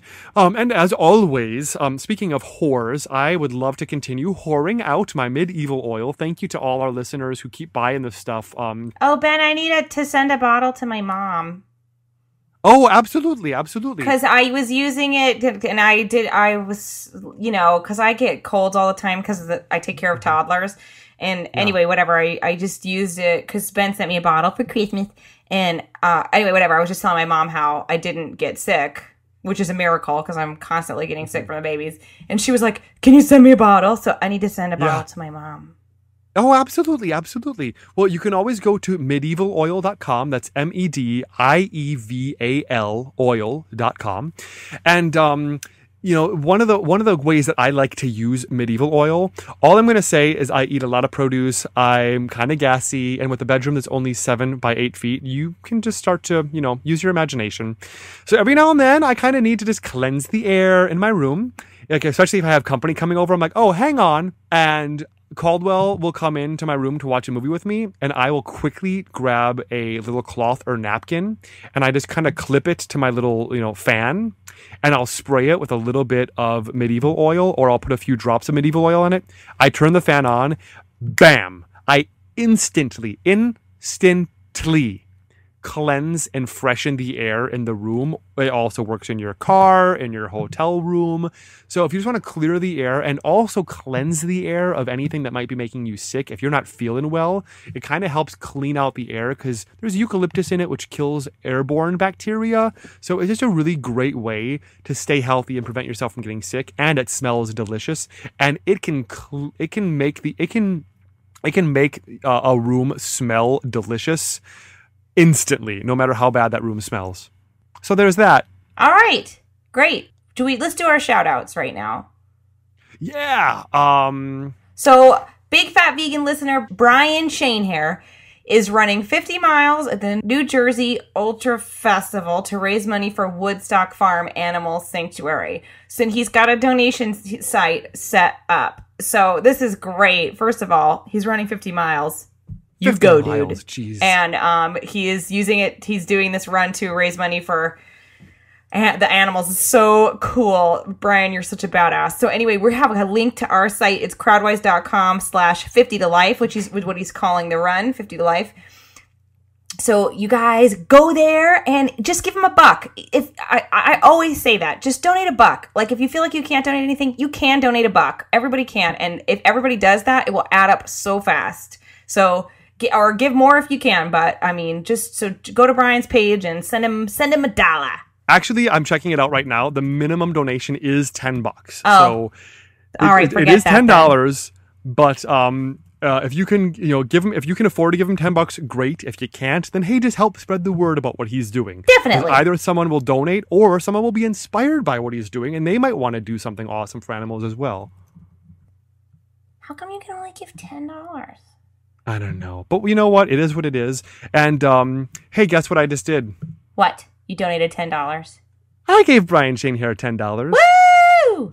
Why not? Why not? That's what I do. That's what I do. I just wanted to quickly point out, in case you guys didn't know, you can just give $1 to Big Fat Vegan Radio. Oh, yeah. If you want to help Big Fat Vegan Radio, give us $1. We'll take $1. We take $1. And honestly, the reason I did that is because literally if everybody who just downloads an episode gave us $1, it really would cover our costs. We would break even if everybody just gave us $1. Almost for a year. So if you have it in your heart and your wallet to send us $1, we would love it. We would love it. We would love. Of course, we would love $5, about 5 times as We much. love as we'd $5 $1. million. But yeah. It's like that scene in Driving Miss Daisy when Morgan Freeman is negotiating with Dan Aykroyd, and he's like, "Well, how does whatever it is?" It's like, "Well, how does 100 a week sound?" He's like, "Oh, it sounds good." Of course, 150 sounds better. I love that. As always, shout out to Michael Herron, composer and awesome person, wrote for writing our theme song, and Kelly Huffine, who designed our characters and logo. You can check out her artwork at kelly42fox.deviantart.com. Did I say you could check out Michael Herron at michaelherron.com? You can. You can indeed. Yeah, I just want to. I mentioned this earlier in the episode. I just wanted to give a quick collective shout out here because we have some really awesome. We have a lot of friends who just recently decided to go vegan. I would like to say, avid Big Fat Vegan Radio listener Brian Kalinowski. He and his roommate Calvin decided that February they were going to go vegetarian for the month. So they are just starting on their big fat vegan or vegetarian journey. So thank you, Brian Kalinowski. You inspire us. Way to go, guys! Also, out of nowhere, Keisha Carr. She's a drag queen that oh my God. Kitten is my favorite drag queen, but girl, Keisha Carr is giving her a run for her money. Keisha Carr texted me one day to be like, "Oh my God, I'm watching Vegucated and I'm beside myself crying. I feel like such an asshole for not knowing all this stuff earlier, blah, blah, blah. Starting now, I'm vegan." So boom, Keisha Carr just went vegan. Good and for out her. of nowhere, I'm on my way home tonight and I turn on my phone and I get an update from Facebook and Frosty Flakes is checking in at Terry. Stop it. And saying, day two. And I'm like, what? And I'm like, day 2 of what? And she's like, "I'm doing a 6-week vegan challenge, girl." And I'm like, why? And she said, because so many people have been talking about watching Vegucated recently that I'm like, whatever. I love Netflix. I may as well Netflix this movie. Started watching it and oh my God, I'm going vegan. So, oh my God, what a surprise. When I decided to move to New York initially, I was like, I'll move to New York just for the summer. And by the time I moved there, I'm like, I'm not moving back. I live here now. If you go vegan for 6 weeks, I don't know. That's a really good start. So Brian Kalinowski, his roommate Calvin, Keisha Carr, Frosty Flakes, congratulations to you guys. And I also decided, well, I'll go watch Vegucated. I watch it with my mom and dad, not expecting anything. And the next thing my mom says is, well, I don't know about vegan. I think I know I could definitely go vegetarian. And the next day she reiterated, you know what? I think I'd like to just at least try going vegetarian for now. So I'm like, Mom, you better rock it out with your big bad self. And secondly, I've got to fit in just one more awesome shout out. Y'all, congratulations to Marianne Sullivan. Can you hear the wedding bells? Jasmine Singer from our hen house who were just married. Oh my God. We got married. Us married now. Us a married woman. They got married on February 1st, y'all. So congratulate them. Now they're totally married. They went to City Hall and they're totally married. Yay! Gee, I really love you. And yep, they are married. They are married, y'all. So congrats to them. So sweet. I'm so happy for them. Yeah. And you know what? Just a last shout out. Thank you, Marisa Miller-Wolfson, for your awesome film, Vegucated. I know! It is changing lives. Totally. That movie is changing lives, kicking ass, and taking names, girl. So, and I have to say, all of these people who are going vegan, I just found the most, I am such a hand holder. You know me. I am the Harriet Tubman of veganism. If you tell me you're going vegan, I will attempt to hold your hand through the whole thing. And guess what? I am not Jesus Christ, y'all. I cannot be in all places and at all times. But you know who can be in all places at all times? You know who is, I will just say it, Jesus-like? Colleen Patrick Goudreau and her 30-day vegan challenge. For $20, I logged in and I bought Brian Kalinowski, Keisha Carr, and Frosty Flakes. I bought each of them a month-long membership to the 30-day vegan challenge. And I'm even doing it myself, even though I'm already vegan. I'm also doing the 30-day vegan challenge right now. Oh my God, it walks you through it a day. What do they say? Just a day at a time. And a day at a time, it like holds your hand, walks you through, gives you little audio snippets to listen to where she talks to you, shows you a video, gives you little printable things you can write out to like journal or recipes. It's everything a person needs from the ground up to start on this journey. So thank you, Colleen Patrick Goudreau. You can check that out at the 30dayveganchallenge.com. Yes. That's an awesome, awesome way to help support your friends who are considering going vegan. All right. So we have an awesome musical guest we would like to share with you guys.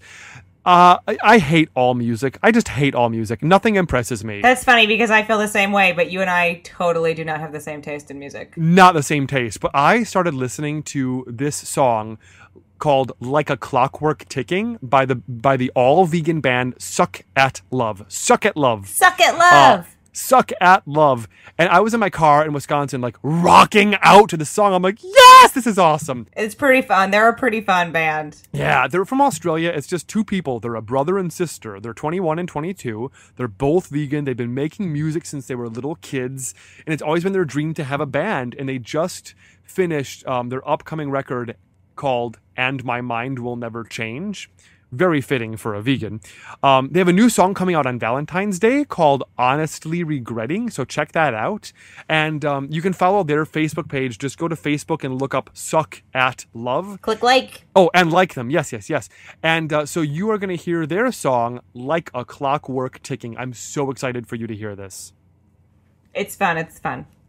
Yep. So that is finally... Oh, pause this episode. I'm kidding. That is all that we have for today. I know it's not a lot, but you get what you get and you don't get upset. That's what we got today for Big Fat Vegan Radio. Please subscribe to us on YouTube and also through iTunes or your podcatcher of choice. It's extra helpful if you can give us an awesome rating and a glowing review. Be sure to let us know what you thought of this episode on our Facebook page. Send us a tweet, leave us a voicemail, or leave us a comment at bigfatveganradio.com. There is nothing more we love than to hear from you. Thanks, Ben. Laura, you're welcome. You're so very, very welcome. And thank you. Have a great day, everyone. Oh, and one more thing. Oh, no. Pause this episode. And go vegan! Like a clockwork ticking. Like a clockwork ticking. Like a clockwork ticking. Like a clockwork ticking. We were like twins separated, but made for each other. We had a lot of things to share, but nothing in common. Lots of stats, pros and cons, show us we'll be forgotten. But we should keep trying, just like Bonnie and Robin. Why are you taking back, saying that you really care? And I'm saying that, taking back's a little unfair. 'Cause we were like years perfectly fitting in. We were like a clockwork ticking, and I can't stop thinking now. But years keep breaking and my mind keeps shaking. So my heart stops beating, but you won't stop leaving. And I keep on thinking as your love keeps shrinking. Like a clockwork ticking. Like a clockwork ticking. We were like a clockwork ticking, but the gears keep breaking me down.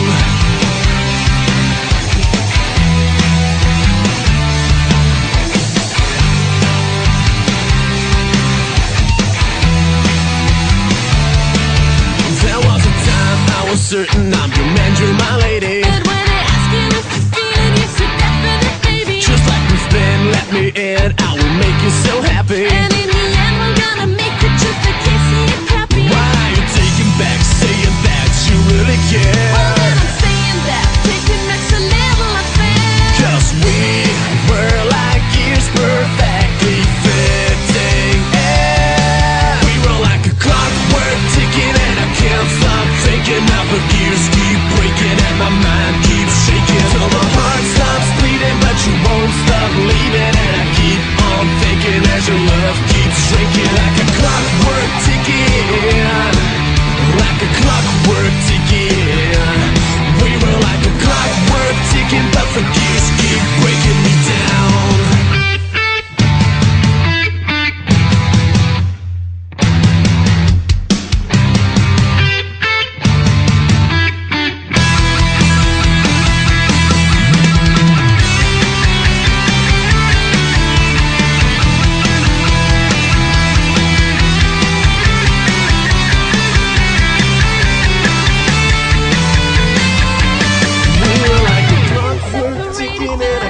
stop thinking now the keys keep breaking and my mind keeps shaking till my heart stops beating, but you won't stop leaving, and I keep thinking as your love keeps shrinking like a clockwork ticking, like a clockwork ticking.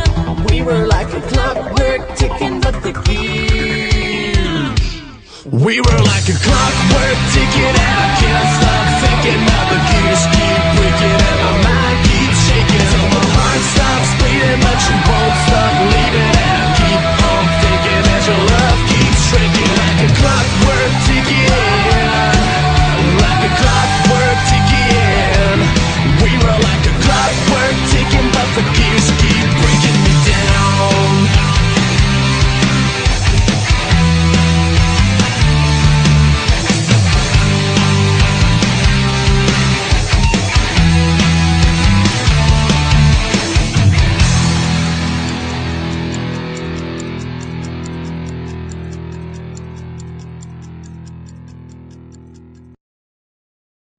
I have very often recorded while I'm not in the mood to record and while I wasn't feeling funny or spunky or whatever. Mm-hmm. And we've had excellent episodes. I am feeling so spunky and funky and gonna be a upbeat horrible and episode. funny. It's gonna be so it's going to boring. be a terrible episode. It's going to be our worst ever. It's gonna be the worst episode we've ever recorded. I'm sitting side saddle ladylike right now, and I'm talking into pantyhose. This is going to be many things. You are talking into pantyhose. I'm looking I at it. All right. I'm sniffing pantyhose Let's right now. hit it, buddy. Okay, here we go.